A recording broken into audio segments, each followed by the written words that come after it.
Greetings, everyone, from Cooperstown, New York, side of the National Baseball Hall of Fame and Museum. It is time for our latest virtual Voices of the Game program.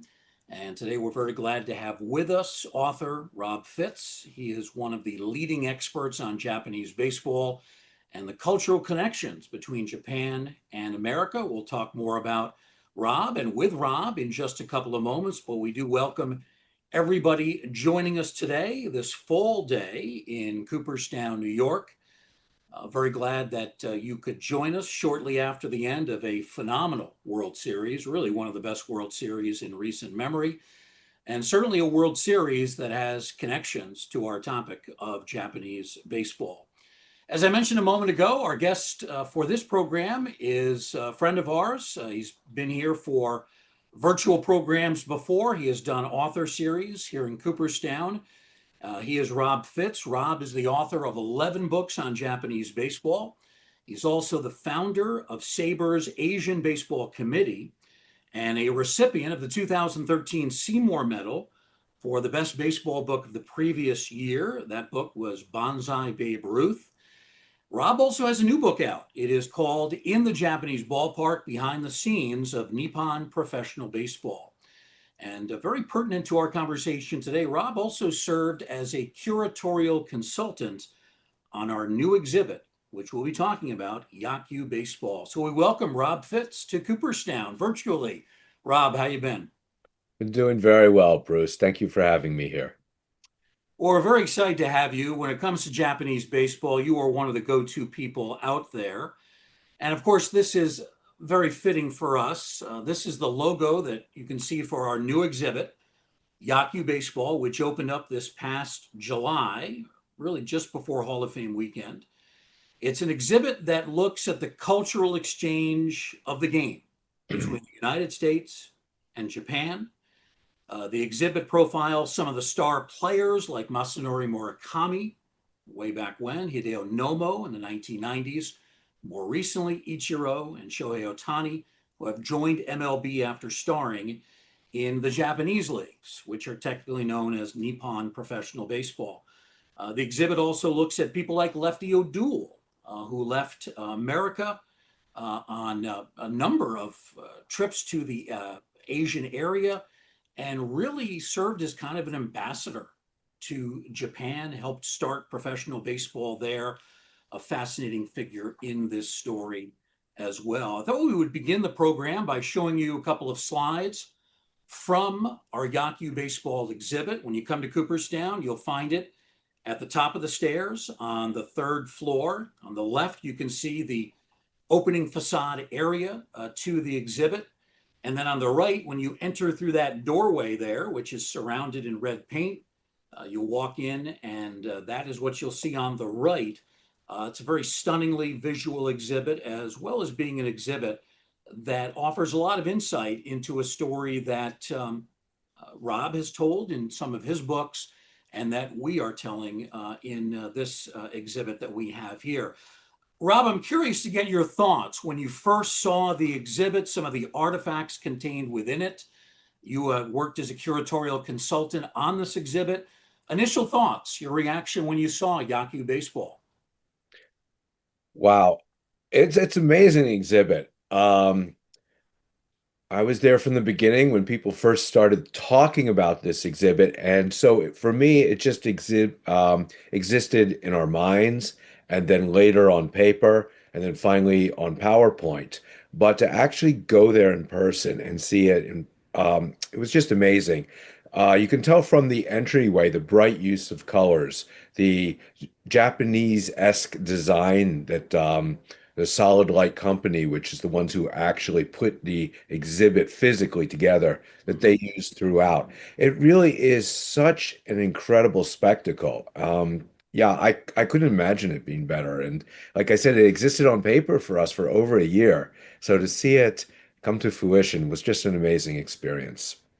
You know, when you see an exhibit on paper and then when you see it in actuality, there's a little bit of a difference, right? It doesn't quite come out the way that you expect. Hopefully, it comes out better. It sounds like it did in this case. Yeah. Yeah, it definitely did. One thing that's very interesting, this is my first time I've ever acted as a curatorial consultant. So, one of the things you have to get used to is the space, even though this is a large gallery, is much smaller than it appears on paper. When you look at these maps, even the 3D maps, they look like they're giant, and you start thinking about gymnasium size in your mind, even though you know it's not that big. And so when you get in to see all the artifacts put in a smaller than you think space, um, that's really interesting because the colors come out in a very small area. So they're really eye-popping. So that I think was the biggest surprise. And like I said, I think it's an amazing exhibit. Tell us about the very first exhibit or the very first part of the exhibit that you'll see in that case. It's an outfit, a samurai outfit, which you wouldn't think has a connection to baseball, but in this case does. Tell us about that. This piece is really fabulous, and there's an inside story that we do not tell in the exhibit, which I'll tell you today. Okay. So it's an armor. It's armor from it's a reproduction suit of armor, and this suit of armor was given by Shiriki, who owned the Yomiuri Giants and the Yomiuri newspaper, to, I believe it was Walter O'Malley, or I'm sorry, it was Peter O'Malley, the O'Malley family, for their continuing relationship between the Yomiuri Giants and the Los Angeles Dodgers, and for the Los Angeles Dodgers' many contributions to Japanese baseball over the decades. As a little background, the Dodgers first went to Japan in 1956 on a tour right after losing the World Series. And they were so excited by the tour and they saw so much talent there. In Hmm. 1957, they brought a few of the young players from the Yomiuri Giants to spring training, and they taught them the finer points of American baseball. And since 1956, the Dodgers have had continuous relations with Japanese baseball and especially the Yomiuri Giants. Often the Giants and some of their players would come to spring training. Advisors would go back and forth between Japan and Tokyo from both teams. So, as I mentioned before, this suit of armor was given as a thank you gift to commemorate this strong relations. And what I found interesting is I'm also kind of a history buff, or more than kind of a history buff, and Hmm. I'm very interested in samurai era history in Japan. And the suit of armor is reproduction of a feudal lord named as Shimazu. Now, what's interesting about this is Shimazu, during the civil wars, opposed the Tokyo government. He opposed a samurai named Tokugawa, who would eventually become shogun. But after the wars were over, Shimazu pledged his allegiance to Tokugawa, and the two areas supported each other for decades. Though I think it's kind of interesting that Yomiuri, Shiriki from Yomiuri, gave this suit of armor from this particular samurai lord to the O'Malley family, because, of course, the two countries were once at war, and then they became close allies afterwards. So I wonder if there's a little bit of symbolism there that the Shiriki was aware of that maybe wasn't passed on to the recipients of the suit of armor. So, Rob, this samurai suit of armor, this was actually worn. No, Oh, it's it's not. reproduction. Yeah. Okay. Very interesting. It's very striking, and it really kind of grabs you into the rest of the exhibit, which has, more traditional baseball artifacts, bats, balls, gloves, things of that nature. So you said this is the first time that you have ever been hired as a curatorial consultant by a museum. So let's define that term. What exactly, I know you contributed a lot, but give us some specifics about how Well, exactly you helped out the Hall of Fame in putting this together. absolutely. When the idea was coming about, and Tom Schieber approached me about this, at that time he was kind of the curator. I don't want to say in charge, but at least the spokesperson at that time. We just talked about the ideas for the exhibit. And that went on for a little bit, for a little while, actually, maybe a year before it became official. And then once the Hall of Fame team was established, and R.J. Lara was the head curator for that. Um, we met along with Brad Lefton, who is also the other curatorial consultant from the United States.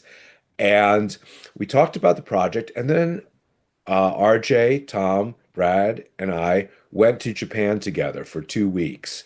And we toured various baseball museums in Japan, went to a few games, and more importantly, we talked to the curators at the Baseball Hall of Fame in Japan and the Hanshin Museum that's associated with the Hanshin Tigers down in Osaka, as well as I believe we were at Keio University and Waseda University and MLB offices.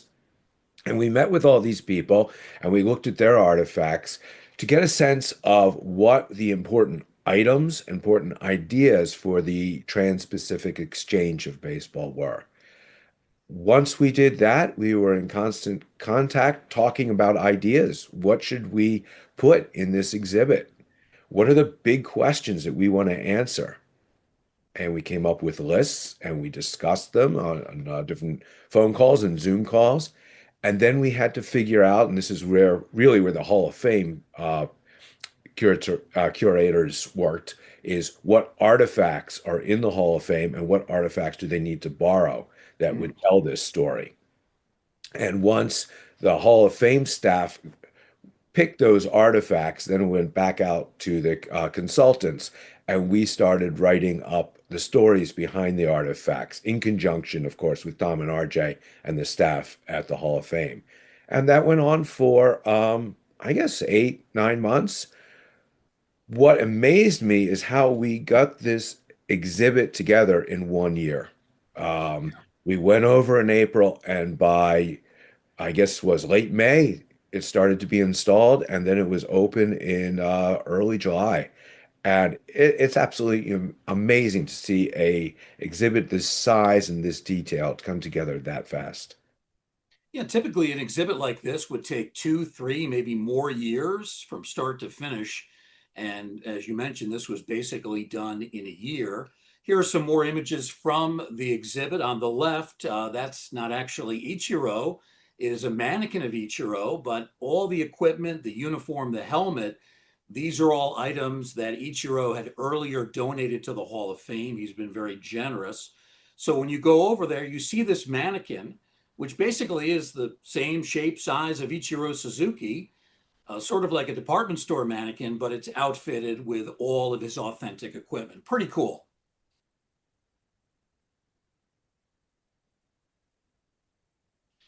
And then on the right, we should mention there's a cardboard cutout. I believe that's Hideo Nomo, if I'm not mistaken, correct? That's right. Yeah. So I assume we're going to see the other major exhibit. The idea behind this was when you go into the gallery, there's three pillars, not physical pillars, but there's three freestanding exhibits, one on Ichiro, one on Nomo, and I'm sure we're about to see the one on Otani. And the idea behind that is these are three people that almost every American baseball fan knows. And of course, every Japanese fan knows as well. And so through these people, you can introduce the story of the Japanese and American baseball relations. I imagine you've met both Ichiro and Hideo Nomo, correct? Actually not. I met Really? Ichiro the night of the induction for the first time and had a chance to congratulate him and get a picture taken, but I've never had a sat down and had a conversation with him. And I've never met Hideo Nomo. He was also there for the opening exhibit, but Right. I didn't have a chance to actually meet him. And I have not met Shohei Ohtani either. Wow. So they're Interesting. all on my to-do list. Yeah.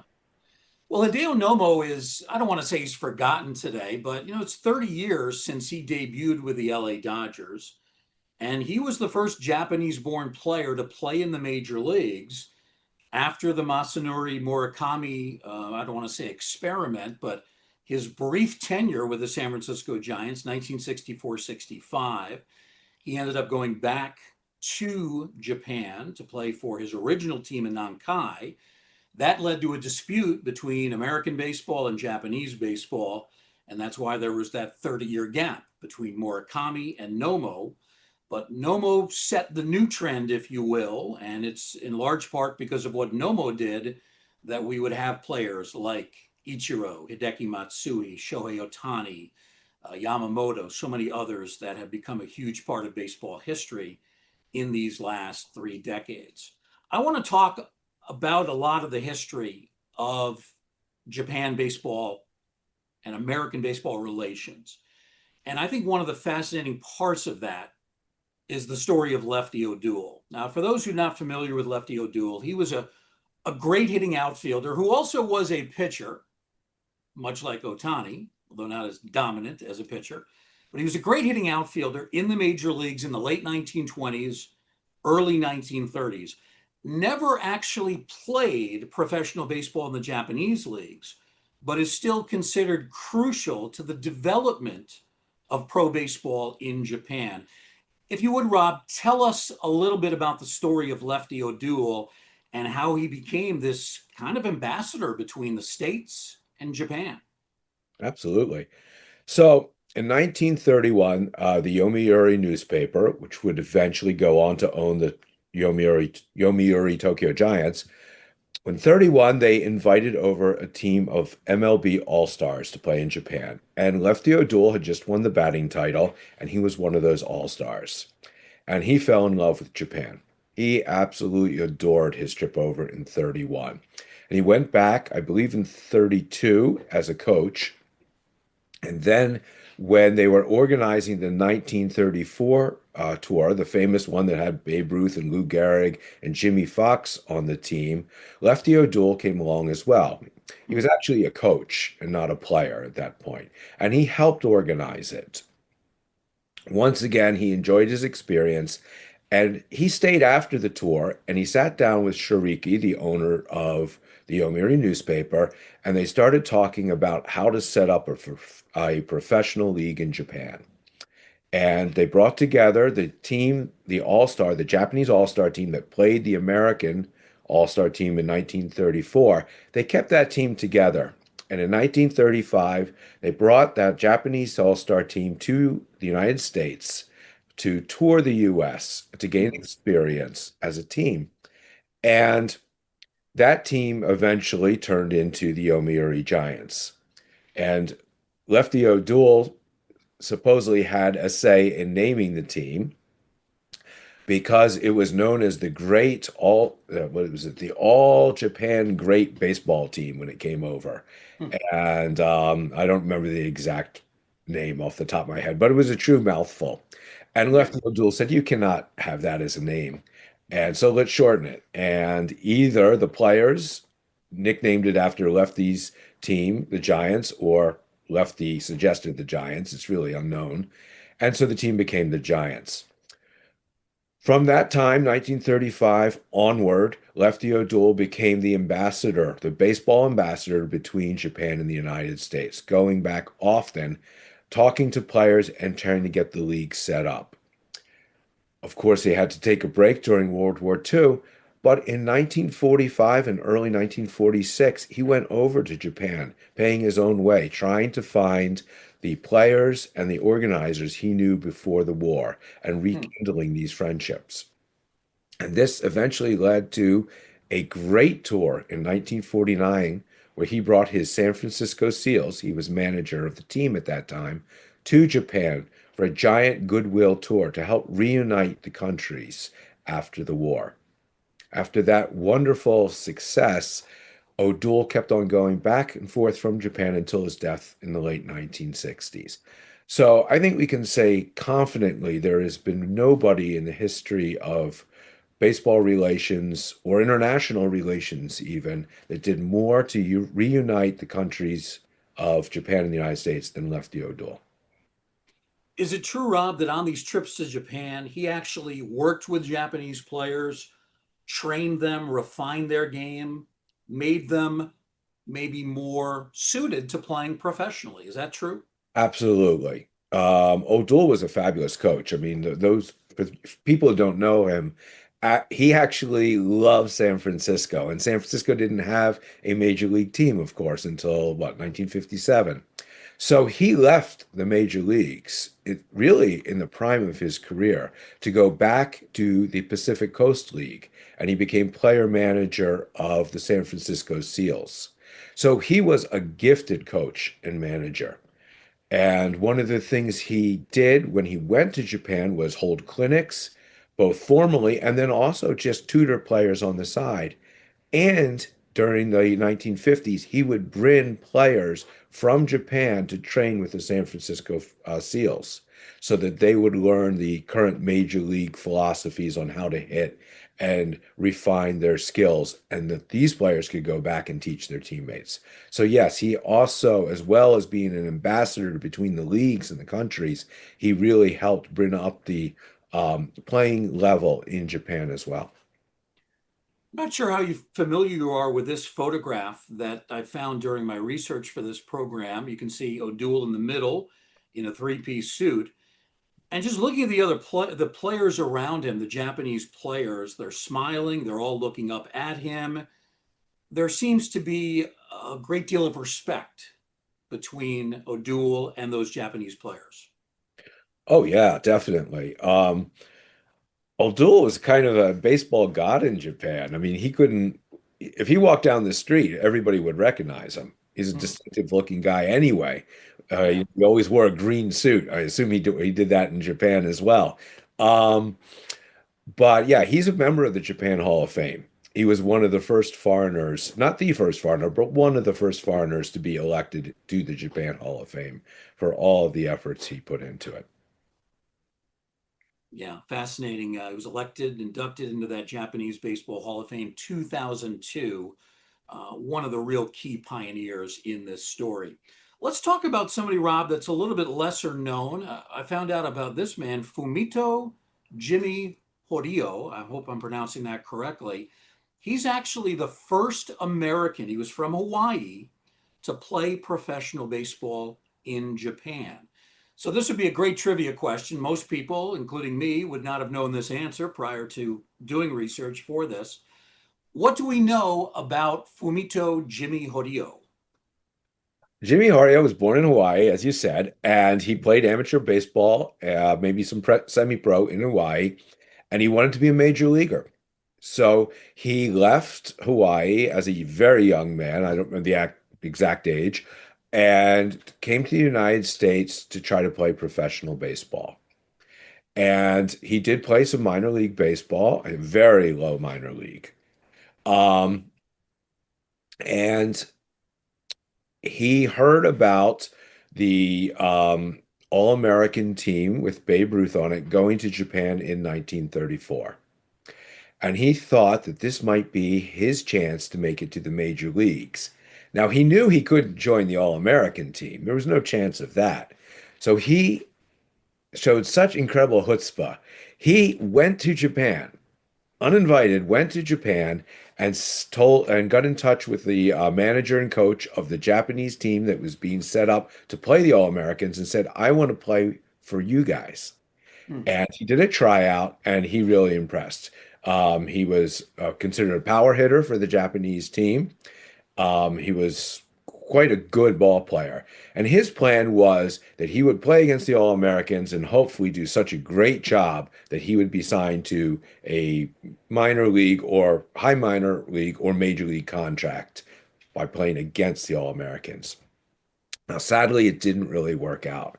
He had a miserable series against the All-Americans. Hmm. But he did end up in the American minors when the Tokyo Giants came in 1935 and played for during their tour.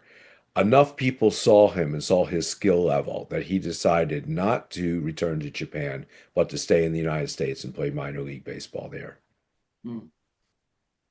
The name Jimmy, I assume that was the American name that was used when he was growing up in Hawaii. Although I don't know the connection between Jimmy and Fumito. There doesn't seem to be a connection. Maybe the Jimmy comes from somewhere else. He ended up dying relatively young. I think he died in the 1940s, if I'm I not think mistaken. I Yeah. yeah, I don't recall the I don't recall any stories around his death. But he's part of this story and not a well-known name, but certainly someone who deserves at least more than a mention. Now, more well-known than him are these two players, one of whom is a Hall of Famer, Larry Doby, the other Don Newcomb. So in 1962, they become the first major leaguers to play professionally in Japan. They both signed with the same team, the Chunichi Dragons. So, Rob, what's the story of both signing with one franchise? Okay, so 1962, I believe it was Kennedy, started this program where the U.S. would work on international relations by sending athletes abroad. And that would be kind of just a way to build ties with other nations. So, two of the athletes that the State Department thought about, and I don't know why Newcomb and Dobie were actually picked. I don't know the story behind that. To go to Japan to play baseball, but also really to help bind ties between the countries were Dobie and Newcomb. Now, the reason they went to the Chunichi Dragons was because of a fellow named Wally Yonemine. Wally Yonemine was born in Hawaii. He's Japanese American. He played football first. He was an all Hawaiian player, and he eventually signed in 1947 with the San Francisco 49ers. So he played professional football with the 49ers. So I believe he's the first Japanese or Japanese American to play professional football in the United States. And he ended up getting injured, and his football career didn't continue. So he turned to baseball. He trained with the San Francisco Seals, and Lefty O'Doul suggested that he go to Japan because at that time the Yomiuri Giants were looking for an edge, and they wanted to bring a American to Japan to help the Giants win the pennant. But the Giants in 1950, 1951 were afraid of bringing in a Caucasian American. They thought that the scars of the war were too fresh and that maybe a Japanese American would be best. So Hmm. Wally was a talented athlete all around, a great baseball player. They brought him over in 1951. He eventually had a Hall of Fame career with the Yomiuri Giants. But by 1962, he was a coach for the Chunichi Dragons. Being an American, being bilingual, he had strong ties, of course, with the United States and with Japan. And so he acted kind of as host of Doby and Newcomb and helped bring them to the Japanese leagues and help really them acclimate to Japan and the Japanese leagues. Now, both of these players were far past their prime. Doby had broken a leg a couple years before. Newcomb was battling his own demons and really was having trouble um, playing at a high level. Newcomb actually didn't pitch in Japan. He played first base. But their real value to the team were as coaches of helping their teammates learn how to play baseball at the major league level. That's fascinating. Newcomb, very good pitcher at the height of his career with the Brooklyn Dodgers, and he's playing as a first baseman. Wow. Well, of course, he was a great hitter. He had Yeah. played in the Negro Leagues. He had batted at that time. I do not know if he was a two-way player. He might very well have been. And he was one of the best hitting major league pitchers at the time. Do we know if Doby and Newcomb enjoyed their one season playing in Japan? Um, I would say from what I have heard, it was difficult. Um, the answer to that question varies on who they're talking to or who they used to talk to and when they answered the questions. Um, Both had difficulties. They were major league stars and they were playing for the Dragons in 1962. So they weren't even in Tokyo, they were in Nagoya, which is kind of like a second city. Still a very populous city, but it's not Osaka and it's not Tokyo. Um, so they were used to doing things the major league way, and their team would not be doing things the major league way. They also, of course, could not communicate with their teammates. So in the late, and I'm talking in the early 1960s, there would be very few Japanese ball players on the club who could speak passable English. Now, when you go over there, many of the ball players can communicate with the Americans. Even if Hmm. the language isn't fluent, they can at least get by. But back then, that would have been really difficult. So they felt left out. Um, and there was a few misunderstandings along the way that while they weren't major, they made for a rougher time. I can't give you the exact what happened because I don't remember, to be honest. But Wally, when I interviewed him, talked about some things just not being smooth as they could have been. Yeah. So neither came back for 1963. Both players, of course, African American. We all know Larry Doby, the first black player in American League history in 1947, not too long after Jackie Robinson debuted with the Dodgers. Were there any racial difficulties that these guys experienced in Japan? Not that I'm aware of.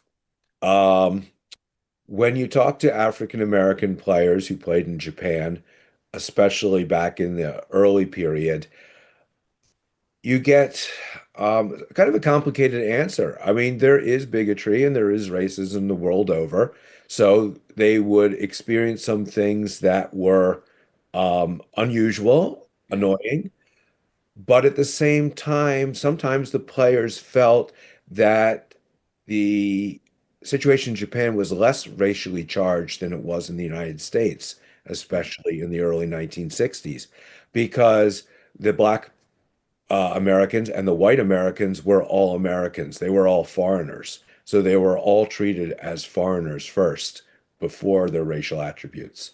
So it's a complicated question. I'm sure there were things that happened to them because of their race, and there were many things that happened to them just because they were foreigners. But I think overall they felt that they were treated well. I never had a chance to speak to Dobie. I did speak to Newcomb almost 20 years ago about his experience, but it was a very quick conversation, lasted under 10 minutes. So he did not get into details and he was very forgiving of the situation and basically only spoke about the positive things. Where, as I mentioned before, Wally Yonamine told me it was a little rougher Yeah. than he chooses to remember. So it sounds to me, Rob, that the cultural adjustment was the far bigger issue than racial concerns. I believe so. I think Wally did say that there were food issues, for example, getting used to the foreign diet, which once again in 1962 is not the Japanese diet that we are um, get the privilege of eating now when we go over. Yeah.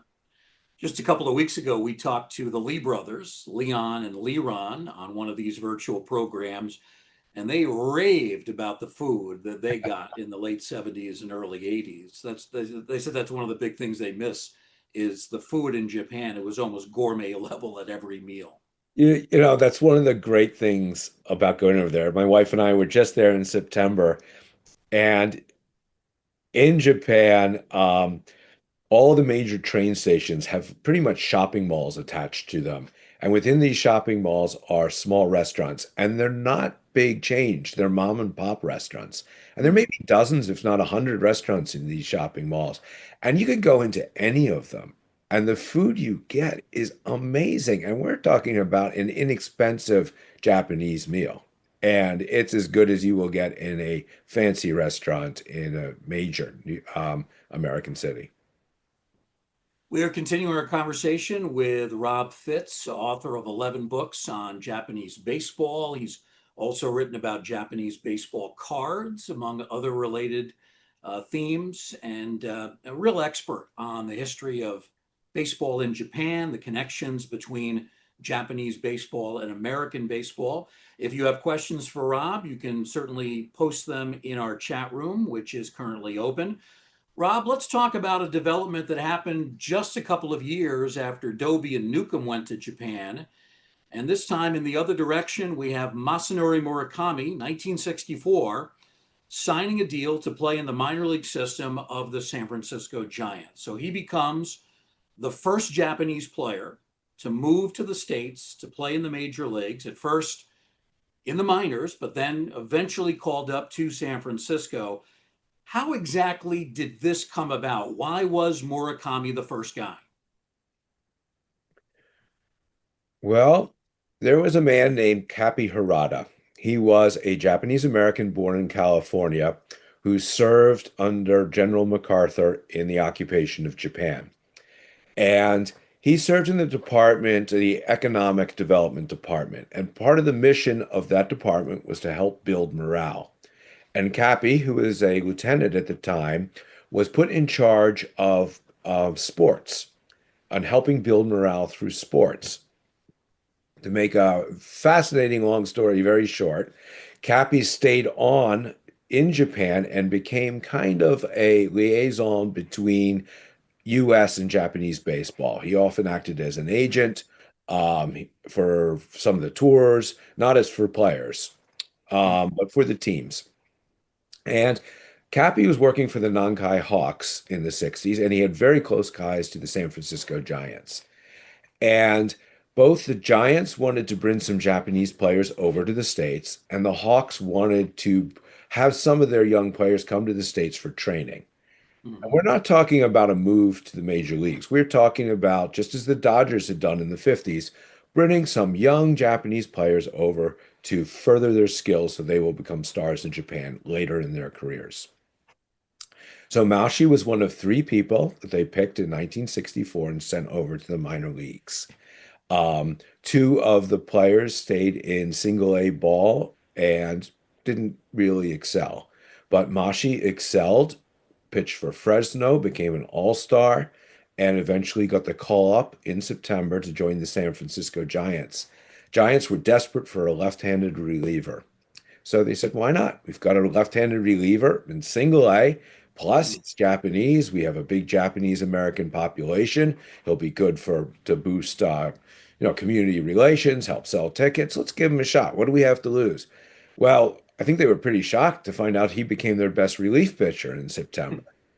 Wow. And so they brought him back to 60 in 1964, but not without a huge fight with Japan's Mashi's Japanese team, the Nankai Hawks, because the Hawks were just loaning him to the Giants.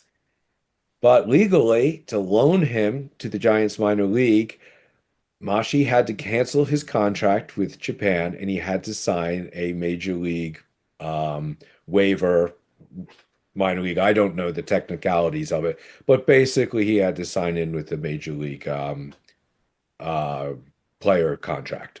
Right. So technically, legally, the Giants had the right to sign him for 1964. I'm sorry, 1965. Morally, the Hawks had the right to Mashi's contract. They fought for a while, for a number of months, until they came up with a compromise. Mashi could pitch wherever he wanted to in 65, which the answer was San Francisco. And at the end of the 65 season, Mashi would be given the choice between retiring from Major League Baseball and going back to Japan or staying in Major League Baseball. And because of pressures both from his family and also because of the deep obligation he felt to his manager of the Nankai Hawks, who was the one who allowed him to go to the United States in the first place, Mashi chose to return to Japan. And as he will tell you today, it's a decision that although he feels like he was morally the right thing to do, it's something he regrets to this day Really? because he could not fulfill his personal dreams of staying in the major leagues. Let's step back a moment. You talked about how here's a guy in 64. He's pitching what, single A Fresno, and then he's called up to the major leagues and he excels. He becomes, as you said, their best reliever, at least for a little while in September for the Giants, helps them out. So they obviously want him back in 65. There was a story floated, a theory that was floated. I think it's probably nonsense. But the story that I heard years ago was that he felt homesick, and that was part of this deal. Is that nonsense? Is that just completely not true? That is not true. However, a letter sent on his behalf from Japan to, well, I believe it was the Giants, did use that phrase that he Mm, felt homesick and would be unable to perform at his best in San Francisco. Um, Mashi denies that that was his statement. It was written on his behalf between from the Hawks, along with Mashi's father, who I did see. wish him to come back to Japan. Yeah. So, as you said a moment ago, it really was a case where morally he did feel an obligation to Nankai. That was his first team. That was the team where he had roots with. But very honestly, and I had not heard this before, he regrets making that decision. If he had to do it over again, maybe he stays in San Francisco. Maybe, Yeah, maybe he does have that regret because he saw how good he was and he loved it in the United States. I mean, he comes back every year. He really loves the United States and he loves San Francisco and he loved his teammates. Um, you should have seen it at Holland and Fame induction this year. Machi attended, and when he saw Juan Marichal for the first time in decades, it was just a magical moment. wow. As they reconnected and spent the evening together talking. Um, yeah, Mashi would have liked to remain a major leaguer, but Yeah. he's also had a very productive time in the Japanese major leagues. He has a family in Japan, a wonderful family, and so he's had a very productive career after baseball too, becoming a writer and a commentator in Japan. Now, when he went back to Japan, was he primarily a starting pitcher? Yes, and that was one of the problems. Hmm. Um, he did not have an easy time when he came back to Japan because he was the only Japanese major leaguer. At that point, most Japanese players and basically all their fans did not think there was a Japanese player who was good enough to play in the major leagues. So when Mashi comes out of nowhere and then excels, the Japanese fans and the Japanese media were making outlandish predictions. Like, would he lose a game? Would he strike out 300 or 400? Would he be the MVP every single year. Um, and he comes back and um, Bill Worrell, his manager for Fresno, was the first person to spot that he would make an amazing reliever because he was a starter before coming over. And that's where he excelled in the United States. When he went back to Japan, they turned him right back into a starter. And then, for some reason, a pitching coach started messing with his delivery, which Hmm. of course have been honed by two fantastic pitching coaches in the with the Giants. And it didn't help. He started having arm trouble. And so he's gone from a superb reliever to quite honestly, a mediocre starter with arm trouble. And he had a miserable number of years in Japan. And it was actually ostracized by his teammates at one point. He was very Yeah. young. He was very frustrated.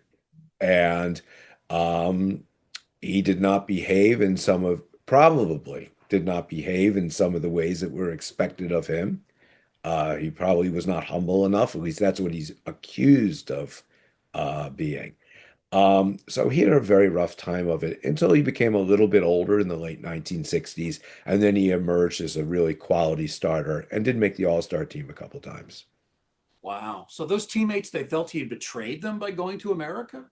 No, I think the issue was when he came back. Um, Well, here's what the media said. I can only tell you that I've Yeah. never spoken to the players, the Japanese players who supposedly badmouthed him. I don't know exactly who they are because it was always say, the reports would always be teammates say that, right? They were Yeah. unnamed. But in the media, when have had these translated, they would say that teammates complain that he's picked up American bad habits. To translate that he is, we would say too big for his britches. They have uh, I don't remember the exact expression now, but there is a mythical beast called a tengu who has a very long nose, and they would call him a tengu, somebody who is, well, as I said, would translate best to too big for your britches in English. Wow. Um, so, Oh, arrogant and would lose his temper, and because he had supposedly picked up too many American habits. Now, whether that's true or whether it's made up by okay. the media in Japan, both then and today, can be very, yellow journalism. They exaggerate a lot. It's kind of like getting all your news off of social media today. You can't Yeah. really trust what comes out of the media back then or even today in certain parts of Japan. Well, this whole episode between the San Francisco Giants and the Nankai Hawks, with Murakami caught in the middle, led to very bad relations between America and Japan. We did not see another Japanese player come to America. They really could not come here for 30 years. But then that drought ended with Hideo Nomo. And my understanding is that Nomo, I guess, found a technicality. He announced that he was retiring from Japanese baseball, and that somehow triggered an ability to come to America. Is that the case? That's exactly right. Um, Nomo wanted to leave Japan. He didn't like how his manager was overusing him, and he always wanted to come pitch in the major leagues as well. So he reached out to an agent, Don Nomura, and they looked at his contract and they noticed that. So back then, there was a reserve clause in Japan, and there was not free agency back, I'm pretty sure, in 1990. So the contracts were going year to year. Hmm. And just like the reserve clause in the United States, the team basically had the right to re-sign you, right? And if for some reason you did not like the salary was that you were offered, you could hold out, just like they used to in the United States. But that was relatively rare in Japan. But you really had no options. If you didn't like the salary and you couldn't agree on the salary, your option was to play for less money or to not play at all. Right. But they noticed that the league rules and the contracts said nothing about what happens if you choose to retire. You couldn't sign again in Japan. That was stated, but it said nothing about not signing in another league. So once Don Nomura and Nomo noticed this loophole, they decided to try it. So they set up a situation where Nomo held out for more money until the Buffaloes, his team, basically said in frustration, "Well, if that's it, basically, we're not going to sign you at all. You might as well retire because we're in an impasse." And Nomo said, much to their surprise, "Good, I'm gone." Then quickly signed a contract with the LA Dodgers, the major leagues, of course. Yeah. This scared Japanese baseball into creating a system by which some Japanese players could leave. That's right, it did.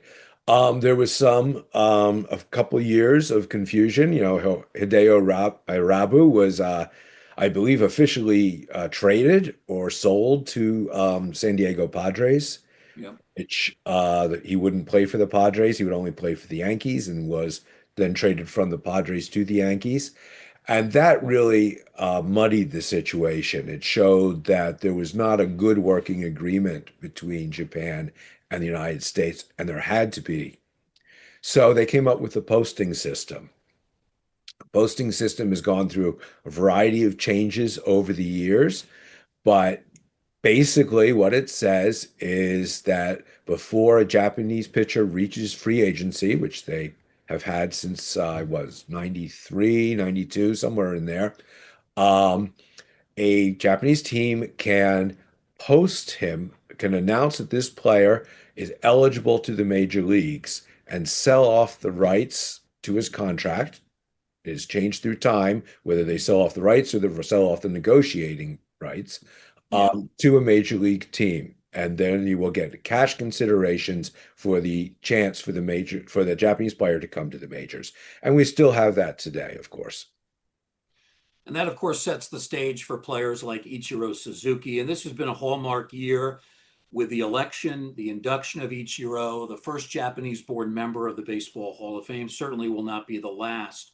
How important do you think this is, Rob, that Ichiro being recognized as a Hall of Famer in terms of Japan receiving more respect for the quality of baseball. Do you think this sends, I mean, I think we all know that people that follow baseball closely, like you and me, we know Japanese baseball has been pretty darn good for a long time. But does this send a message to the rest of the world that Japanese baseball may be even better than you think? Yeah, I think so. And I think we have to go back to 2001 and really look at the reasons why Ichiro's a Hall of Famer. So Nomo came over here and he was great. Irabu at times was great. Um, there were other pitchers who came over here and did very, very well, right? Um, but there were no position players that came from Japan. And the kind of feeling was that Japanese players are slap hitters, and there was not a position player who would excel in the major leagues. That major leaguers were too big, were much bigger, much stronger, much better hitters. And that Japanese hitting wasn't really taken seriously among most fans, I will say most media, and even I will go out and say probably most front office types. There are many notable exceptions, and the big notable exception is Bobby Valentine, who went over and managed in Japan, and he had been saying to anybody listening that Ichiro is among the best players in the world. Even when Ichiro was a rookie, he was started saying that. Hmm. Um, but anyway, Ichiro is finally gets posted and comes over in 2001, and of course sets the league on fire. He's right away, although he is, quote, a slap hitter. He's a singles hitter. He's not a power hitter. He's recognized for all-around skill level of being a great player, a superstar right away. And he only built on that, of course, during his long career. And his success allowed other Japanese position players to come over. And of course, we all know about Matsui and eventually Otani. But what I think is really interesting are the people like Shinjo and Iguchi and Taguchi who came over. These guys were all stars in Japan, but not superstars. They're not guys you were building a team around. They were guys who like was it Iguchi was a second baseman. He'd be an all-star second baseman, but he wasn't a great player. I mean, no one was going out to the ballpark just to see him. But they made the major leagues and they contributed to teams and became starters. So Ichiro's success opened the door for these guys, and that really showed people throughout the major leagues the depth of the Japanese talent that you could get minor all-stars and have them start on major league teams. Yeah. So I think really that's Ichiro's greatest contribution. Now, of course, being a Hall of Famer, I mean, that's amazing, but that's a lifetime of success, and that's just the feather in the cap in a way. Yeah. I have to ask, what did you think of his speech delivered so beautifully in English? We had heard for years that he could speak English, he could speak it very well. Well, I guess he proved that. It was amazing. It was beautiful. I mean, there were people, including me, who was like holding back tears in the audience, especially when he reached out towards his wife in this speech. It was a beautiful speech. And parts of that speech, I feel, should be played to school children around both countries. The idea of the dream versus the goal. Hmm. And it's not enough just to dream. You have to have a goal and what you have to do to reach your goals. I thought that was advice that we could all, I mean, even as an adult, as a 60-year-old, I can use that advice and think about it. So maybe everybody should listen to that portion of the speech. Yeah, it was one of the greatest speeches perhaps ever. Yeah, he stole the show. I mean, there were great speeches all throughout that day. I was backstage, but it seemed like Ichiro's probably got the most attention. And then, of course, brings us to this gentleman here, Shohei Ohtani. He is on the verge, you would see him, of winning his fourth most valuable player award. He's just won his second world championship with the Dodgers. And we all knew that Ohtani was very good, talented both as a pitcher and as a power hitter. But did you have any idea that he would achieve this level of superstardom in the major leagues? I did not. I am so guilty. When he first came over, I mean, I was intrigued. Um, I remember he was still in the Angels. This would have been, I guess it was right around COVID, right before COVID. I remember talking to somebody who was a huge Otani fan. Hmm. American. He didn't know anything about Japanese baseball. And he's like, "What do you think?" I'm like, "He's overrated." I'm like, I mean, he's great, yeah, of course. But at that time, I'm like, all right, so he's maybe top dozen hitters, maybe 10th, 12th. And to be honest, as a pitcher, he's not top 20. He's good, but he's not top of each. So I'm like, he's overrated. But I root for his success. Well, I was sure wrong. He's amazing. I love him. I love watching him. He's my favorite player now. And just like everybody else, I am continually amazed that he does new things all the time that people think aren't possible. I keep hearing people say, he should give up pitching because he's going to get hurt again. But I look at that, that's kind of a waste of his vast talent if he doesn't do both. Yeah, definitely. And, people, fans often forget that baseball is entertainment. Right? I mean, it's a business too, of course. And fans often forget that as well. I think maybe if it's first a business, second entertainment. But so people look at the numbers and they think about their team's victory and things like that. And maybe they have a point. Maybe if he just focused on being a batter like he did last season, he would produce these jaw-dropping numbers every year. But it's entertainment and entertainment value. Watching him clinch the pennant with that amazing performance. Well, no, not amazing, but good, very good performance on the mound. And Yeah. then an amazing performance at the plate. And doing that in the same game. That was fabulous. And Yeah. we should, Baseball needs more showmanship, and this guy delivers it in every way. absolutely. Before we let you go, Rob, I have to talk to you about your new book. This is the latest for you, number 11, just put out by the University of Nebraska Press. It's called In the Japanese Ballpark. Tell us a little bit about this. So the idea behind this is I was sitting in the ballpark in the fall of 2023. And I've been studying Japanese baseball for 30 years, but I'm a historian. I can tell you a lot about what happened in 1900 and 1905, but admittedly, I don't know the starting lineup of more than a couple teams from this past year. I go to games, I love them, but I don't really understand what's going over there. So I'm sitting in the stands and I order a beer from a beer girl, and it's really, really hot. And I'm joining the game, and I'm seeing the same girl go up and down these stadium steps, jogging Mm. all game long. And I think it was like 99 or 97 or something degrees that day. Humidity was unbearable. I'm dying. And she's going up and down, up and down. And I started thinking, oh, what's her day like? She's just amazing. How much does she get paid to do this? And then I started realizing, you know what? I know nothing about what goes on in a Japanese ballpark. What's it like to be a Japanese umpire? How does it differ from being a major league umpire? What are the locker rooms like? Do the players have agents? What's it like to be a mascot?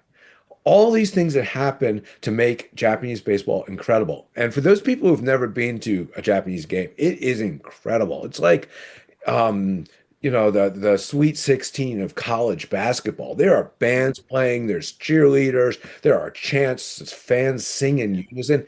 It is an amazing fan experience. And this is just every game. This is you get World Series atmosphere at almost every regular season Japanese game.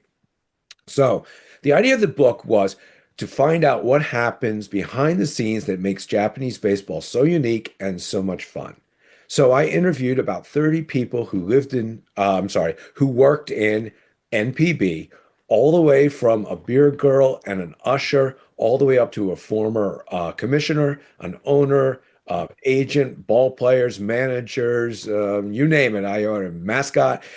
I interviewed them, and the book is edited interviews, narratives. So the reader will feel like they're talking directly to the person who I interviewed, and they will tell their story about how they got involved in baseball, what they do, and how it differs from American baseball.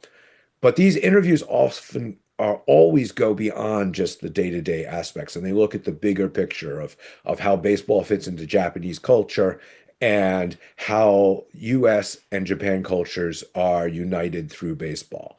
So, to be honest, one of my favorite books. I got to meet an incredible number of fascinating people and hear their stories.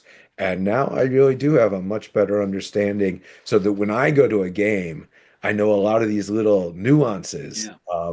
that really make it a more pleasurable experience for me. I have to mention one of the people that you interview in this. I don't know how well people can see this. Kenji Kajita, former security and intern working in Japan.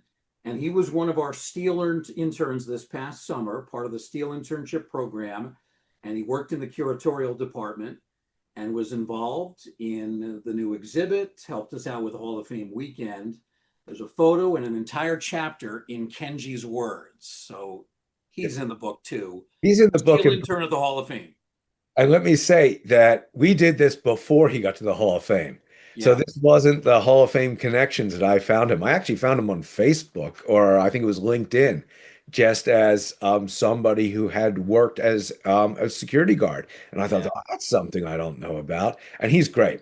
And yeah. so he talks about what it's like to be basically a kid, a high school kid working at a Japanese ballpark, and then the experience of being a college pitcher in the United States.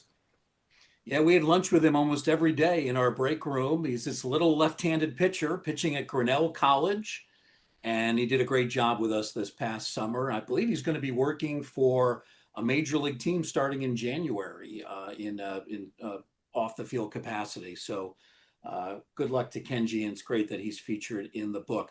Where's the best place people can go? I want to say that they can get signed copies at your website. Is that true? Yep. You can get signed copies at my website, robfitz.com. Um, or you can buy it on Amazon. I'm cheaper than Amazon, and you get the signed personalized copy. But if you feel more comfortable with Amazon, go there. Very good. Robfitz.com. You can purchase your signed copy of Rob's latest In the Japanese Ballpark, behind the scenes of Nippon professional baseball. As always, a lot of fun talking to you, Rob. A wealth of information. I learned a lot about the history of Japanese American baseball relations. Great stuff. Thank you. Thank you, Bruce. It's been a pleasure. Our thanks to author and Japanese baseball historian Rob Fitz. We thank all of you for joining us as well in this virtual Voices of the Game program delivered from Cooperstown and Rob Fitz's home. We thank everybody for being with us. Have a great day, everyone. Take care. Bye bye.